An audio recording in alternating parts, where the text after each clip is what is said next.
Колега, много внимавай. Колега, много внимавай, този човек е заплаха за нас. Много внимавай, този човек е заплаха за нас. Много внимавай. Хей, здравейте, приятели, аз съм Айхан Фая. Сигурен съм, че не знаете каква е охраната на Владимир Путин, на Доналд Тръмп и на още много президенти. В този видеоклип ще научите най-охраняемите президенти, приятели. Видеоклипът ще е много интересен, а защо да не го лайкнете, да го коментирате и да го споделите в социалните мрежи. И най-важното, да се абонирате за моят канал с камбанка. По този начин вие получавате известия, когато аз качам нови видеоклипове. Колега, ето го човека. Колега, ето го човека, бързо хвани го.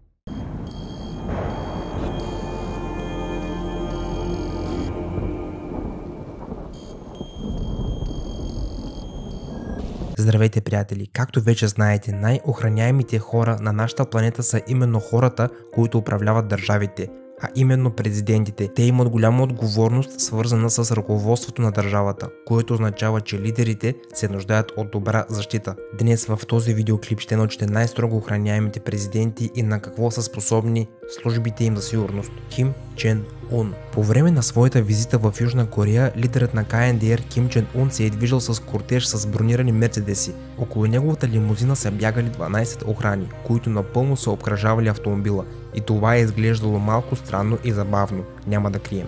Обичайно автомобилите на лидерите се съпровождат от кортеж с мотоциклисти, а повечето автомобили са без допълнителен ескорт. Все пак те са напълно бронирани, обаче случаят с Ким е наобратно.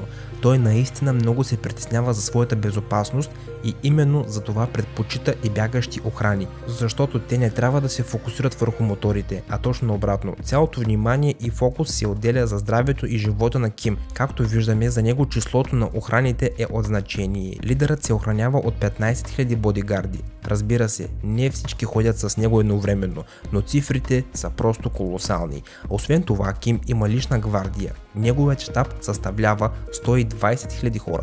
Те не само защитават Ким, но и защитават Пхенян, столицата на Северна Корея. Това е истинска армия.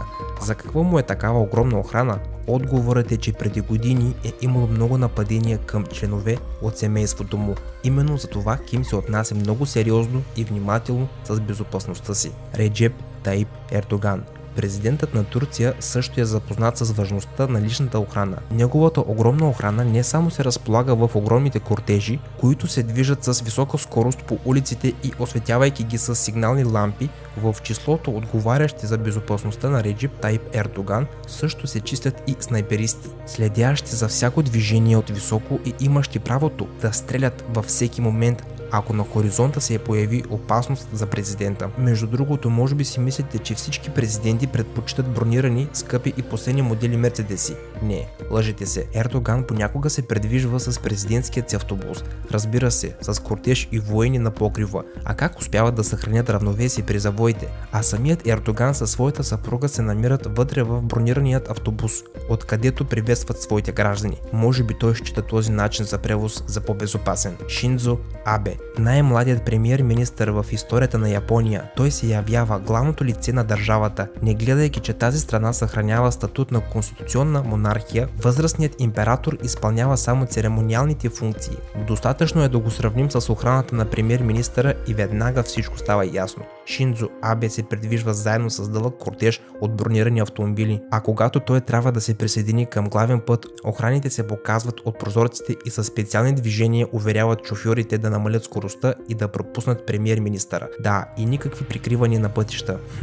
А помните ли охраните, които бягаха около автомобила на Ким Чен Ун в началото на видеоклипа? Изглежда, че подобна традиция има и в Япония. Но тук ситуацията е ясна. Едва ли в тези тесни улици биха се поместили няколко мотоциклисти. Кралица Елизабет II. Въпреки, че кралицата на Англия, както и императора на Япония, не се явява владетел на страната, за нейната охрана се харчи огромни суми. Това не е случайно. Опитите за покушение на Елизабет II се случват с застрашаваща честота. Именно за това кралицата, както никой друг, се нуждае в надежна защита в пределите на Бъкингамския дворец. За това отговарят гвардейците, които са на разположение денем и нощем, а когато тя излиза извън двореца, тя се съпровожда от полиция и лична охрана. През 2011 година двама британски мъже са замервали кралският Ролс Ройс с сурови яйца. някои от които са попаднали по прозореца, а други по самите врати. И нарушителите на кралският покой бързо са задържани. Но както знаете, нападенията могат да бъдат още по-сериозни и именно за това кралицата се съпровожда от огромен брой бодигарди. Алфа Конде. Време е да погледнем към Африка и африканските политици. Например към човек с името Алфа Конде. От 2010 година той заема поста президент на Гвинея и не гледайки на опита за покушение към него през 2011 година, изглежда, че твърдо е решен да не се крие в бронираните автомобили. Ето го. Появил се от люка на автомобила и маха на своите граждани и сякаш не се страхува от абсолютно нищо. Тук е моментът да споделя, че той се съпровожда от огромен брой мотоциклисти в началото на колоната, огромен брой бодигарди и камиони пълни с военни, които са готови във всеки един момент да се отзоват при най-малко безпокойство, застрашаващо живота на президента Доналд Тръмп. Въпреки че Доналд Тръмп вече не е президент на САЩ, все пак бих искал да споделя за неговата охрана. Говори се, че той е имал огромен брой бодигарди и охрана още преди да стане президент на САЩ. Предполагам, че знаете, в същото време той има бизнеси за милиарди. Той е наемал агенти само от бившите секретни служби и бойци от елитните спецподразделения на морските тюлени. Удивително е, че когато той стъпва на президентската си длъжност, кортежът се е съпровождал от внушителна тълпа агенти. По данни на CNN, преди стъпването му в длъжност, едно пътуване до Ню Йорк на него и неговото семейство му е излизало около 1 милион щатски долара на ден. След това, разбира се, сумата не е намаляла. Когато става въпрос за такива огромни суми, може да се наеме кортеж с различна дължина и топ агенти от спецслужбите. Погледнете ги само. Тези мъже си знаят повече от перфектно работата. Между другото, всеки високопоставен американски политик получава спецохрана от секретните служби. Започнали са да назовават Доналд Тръмп магнат, а неговата съпруга Мелани муза.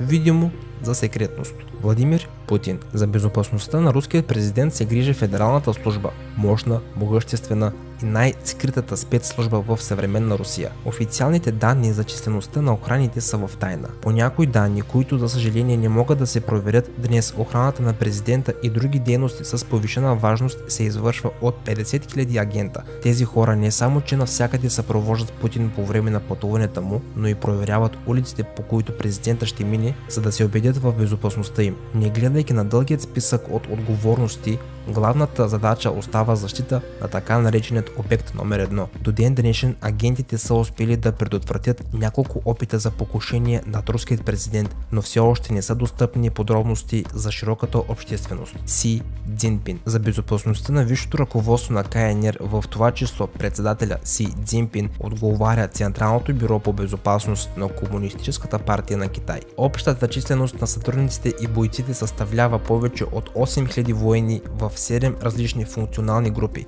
всяка от която изпълнява определени функции. За да се попадне в групата от агенти се минава през най-строгият подбор на кадри, основните от които са политическа надежност, физическа подготовка, ниво на образование и строга дисциплина. Но не гледайки на тази внушителна армия от обучени специалисти, има слухове, че Си Цзинпин постоянно повишава изискванията за охраните.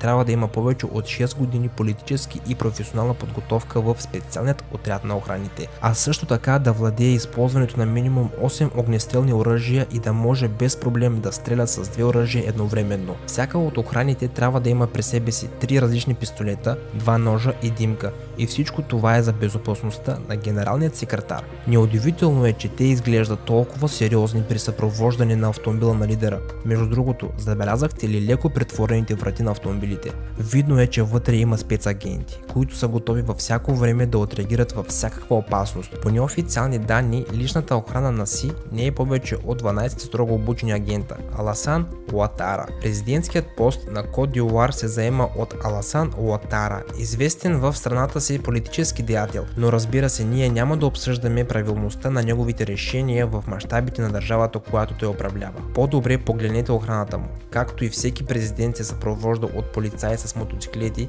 а автомобила се движи в кортеж. Но лично на мен повече ми харесаха тези агенти, които се държат на прага на автомобила. Именно те са хората, които отговарят за безопасността на президента, който приветливо мята на гражданите си от люка на автомобила. Папа Франциск. Въпреки че Папа Франциск по-скоро е духовно лице, той също се явява главата на Ватикана, а Ватикана от своя страна се счита за пълноценна държава и предполагам, че всеки е слушал за неговата охрана. Няма как да забравите тези швейцарски гвардеисти, но те не са участници на театрално представление, а истински войници, които са отговорни за безопасността на папата и неговата резиденция. Те са специално обучени военни и знаят много добре какво да правят, за да може главата на католическата църква да е в безопасност, понеже преди години е направен опит за покушение на бившата папа Йоан Павел II през 1981 година. Днес длъжността се заема от Франциск и той много повече е открит към народа, отколкото неговите предшественици, но това не означава, че папа Франциск не се нуждае от охрана, която ще го защитава от различни неприятни моменти. По време на неговите визити в различните страни, бодигардите следват неговият автомобил стъпка по стъпка. Те не само го пазят, но и помагат той да общува с гражданите. Ако желаете папата да благослови вашето дете, е нужно да го дадете на охраните и те ще го закарат до него. Между другото, Франциск е много непредвидим и във всеки момент може да слезе при народа. Представете ли си какъв стрес е това за службата по безопасност? И това беше всичко, приятели. Аз съм Айхани Инфая. Ако видеоклипът ви е харесал, ще се радвам за един лайк, един коментар и едно споделение. И не забравяйте да се абонирате за моят канал с камбанка. Именно по този начин вие получавате известия, когато аз качвам нови видеоклипове. Чао, приятели, и до скоро!